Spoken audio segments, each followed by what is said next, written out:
I'm so sorry I can't join you at the FICCI School Education Conference today, but I'm glad I can share some thoughts through this video.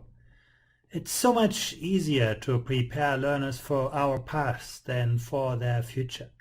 But the world is changing fast. We track education performance regularly through our Pisa comparisons, and India will be part in our next round.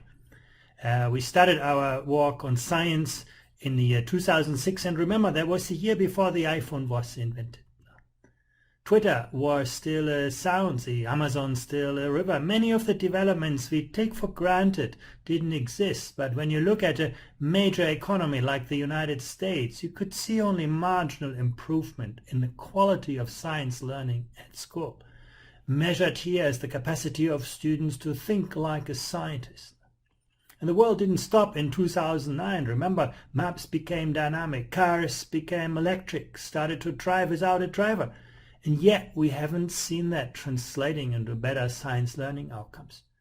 And if you think about the period between 2012 and 2015, robotics, cloud computing, biogenetics, big data, huge changes in science and technology, and yet again, education is not keeping up.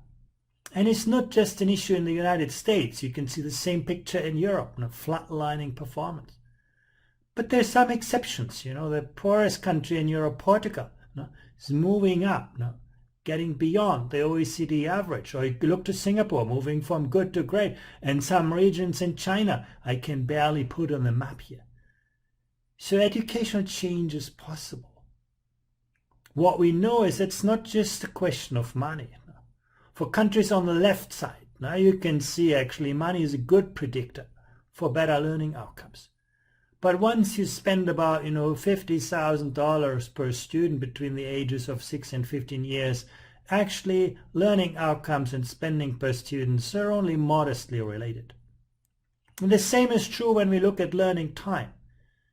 You can see there are big differences in the amount of time that students spend learning in school, marked here in blue, and learning out of school, tutoring, homework, and so on, marked in yellow.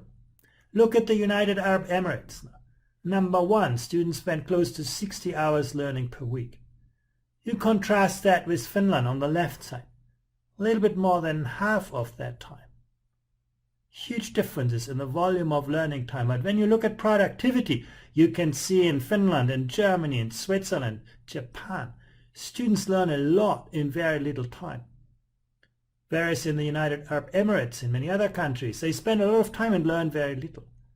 So once again, it's not the volume of investment, it's the quality of investment that really matters.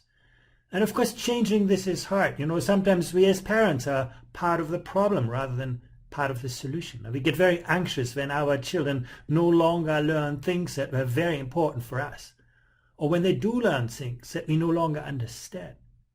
Teachers are often more likely to teach how they were taught rather than how they were taught to teach. And as a policymaker, you can lose an election over education when something small goes wrong. But you rarely win an election over education because it takes so much time to translate good ideas into better outcomes.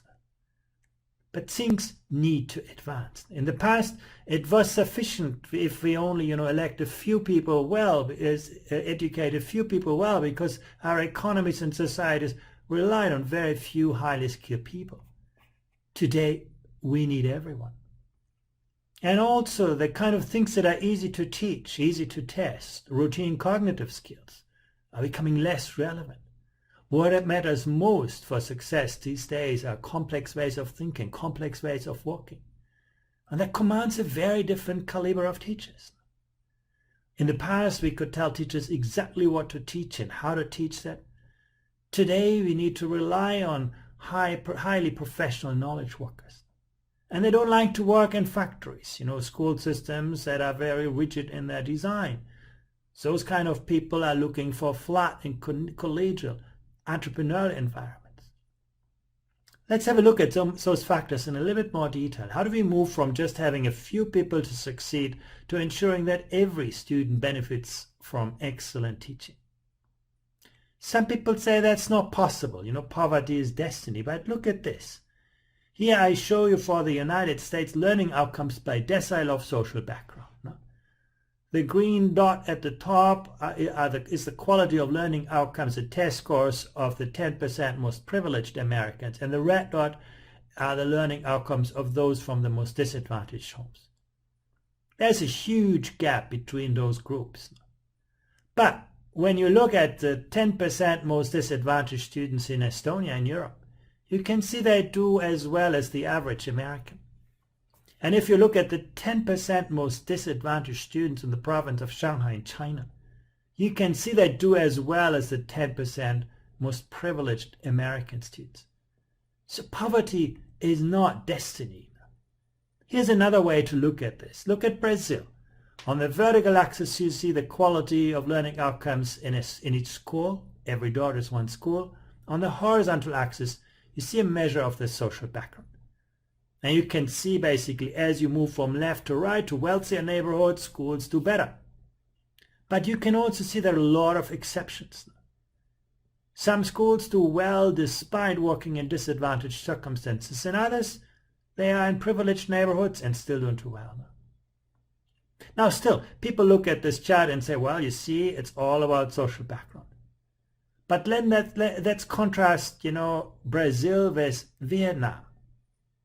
Here you can see schools in Vietnam are even further to the left. They are usually in poorer neighborhoods. And yet, they are located much higher than the schools in Brazil, signaling that even disadvantaged schools in Vietnam have very good learning outcomes. Bring you back to Brazil, you can see a huge difference. It's not just about poverty. Schools across countries can make a big difference to the learning environments which they find. Let's move to the second challenge. How do we move from getting students to simply reproduce what we tell them to have them extrapolate from what they know, apply their knowledge creatively in novel situations, the kind of knowledge and skills they need in today's economies and environments? Think about digitalization. It's been incredibly democratizing. Everybody can collaborate, contribute.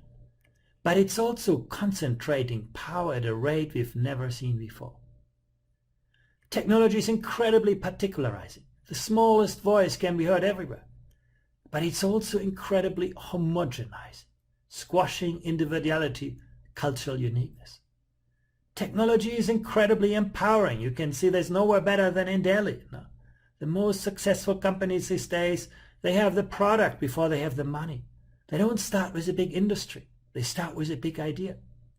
But we also know that technology can be very disempowering when we become the slaves of some algorithm.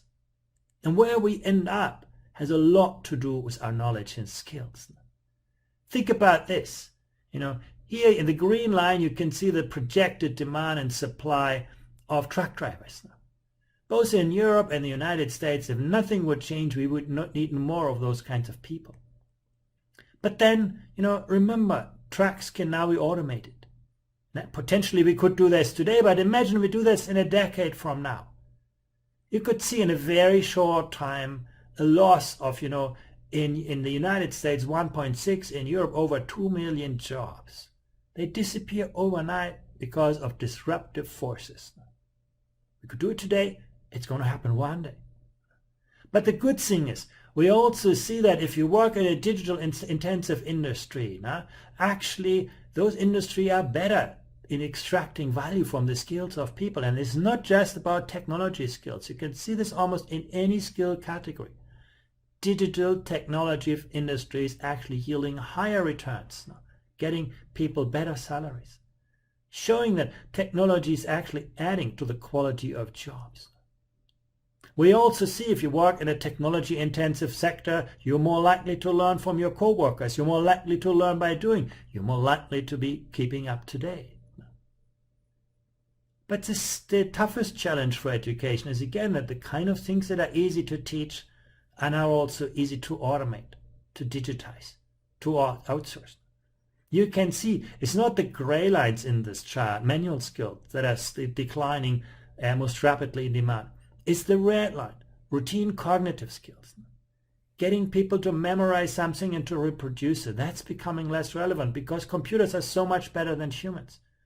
Where you see an increase is the blue line, the capacity of people to solve complex problems, to think creatively. But also look at the green line, social skills, the capacity of people to collaborate, to compete, to connect, those things are becoming more important. Remember again, 10 years ago, we got those little smartphones into our hands. Suddenly the world's knowledge comes to our fingertips. A few years later, the virtual world and the real world become integrated, and everybody's getting connected.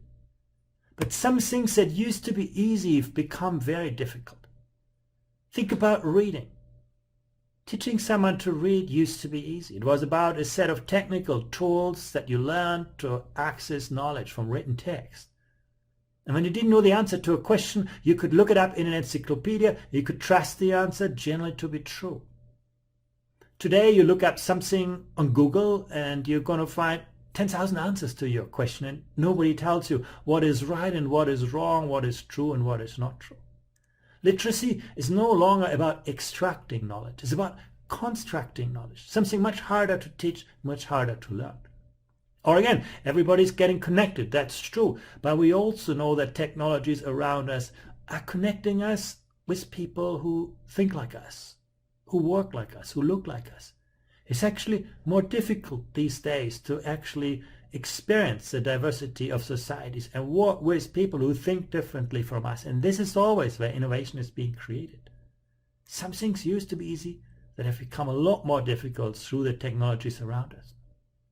Now, when you talk to teachers, they say, bringing you to British teachers, 96% of teachers say, my role as a teacher is to facilitate students' own inquiry. Or, 86% say students learn best by finding solutions on their own. Or thinking and reasoning is more important than curriculum content. If you look at this, you might think, wow, British teachers have a very strong constructivist view on education, very well aligned with the 21st century. But then the question is, do teachers do what they say? Have a look at this. If British teachers would do what they say, basically focus on this kind of constructivist view, they wouldn't practice a lot of, rehearsal, routine exercises, drill, practice, repetition. They would come out at the bottom of the chart. But the bottom place is already given to Switzerland, and comes Poland and Germany. In fact, Britain comes out right on top. Teachers say they have this constructivist view, memorization is not their kind of favorite approach, but you survey students through our Pisa test, and you can see nowhere more than in Britain do people rely on memorization, the kind of things that are becoming less relevant. And if I had asked you at the beginning who comes out on top, many might have tipped on China, but actually China has already changed its instructional paradigm, putting much greater emphasis on reasoning, deep learning, intrinsic motivation, critical thinking, creativity, and so on. Why is this important? Actually, when you look at this, memorization helps you to solve some problems in a field like mathematics, but it can hinder you finding solutions to other problems. And if you look at the problems on our Pisa assessment, you order them by their relative complexity, you can see that memorization can be quite useful for relatively straightforward problems. But as the problems become more complex, require deeper mathematical understanding, mathematical reasoning, you can see memorization is actually hindering you from getting to the right answer. Why is this important? Because the world is moving rapidly from the left to the right side. The more complex problems are the ones where humans make most of a difference. What you can see is actually to get those most complex problems right, students have to be good at the kind of elaboration strategies that are highlighted before. But often they are neglected in our school systems because students accumulate so much content knowledge. Well, one of the things that we did the Pisa test in the adult population, and we found, there's a share of adults that are having very poor skills, then comes sort of people with middle-level skills, and about, 10%, a little bit more than 10%, who we can say have really strong literacy skills, knowledge, information processing skills in the adult workforce, in the OECD countries. Now, we gave that same test to a computer.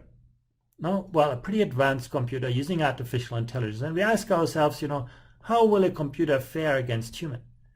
And what we saw is actually that the near-term computer capabilities are pretty close to the top 15% of people. So once again, those kind of standard things to be learned will not help us if computers are getting ever more powerful. Knowledge around us is expanding at a breathtaking speed, and it's filled with so many facets. And learning is a very social and relational process. Now, those objects are always connected with people. The kind of teachers who we remember, the kind of subjects that we like, all depend on people. And there, the kind of world of the curriculum is just this tiny box, and we're trying to squeeze everything into this little box. But what often happens is, as soon as we put things into the school curriculum, the beautiful objects of the real world become just very shallow shadows of themselves. If you ask primary students, what about science? They all love science. Science is about discovering nature. It's about understanding cause effect, doing an experiment, learning from experience. When you ask 15-year-olds in Pisa about science, for many of them it has become a boring school subject. It's about formulas and equations. It has lost its very nature. And that's what happens in other subjects as well. But our reaction is to just put more and more things into this little box. We often lose sight of the kind of things that are more important in the world in which we live. The realm of human knowledge. The realm of ethics. Good judgment. In a world of artificial intelligence, we should be pushed much harder to think about what makes us human.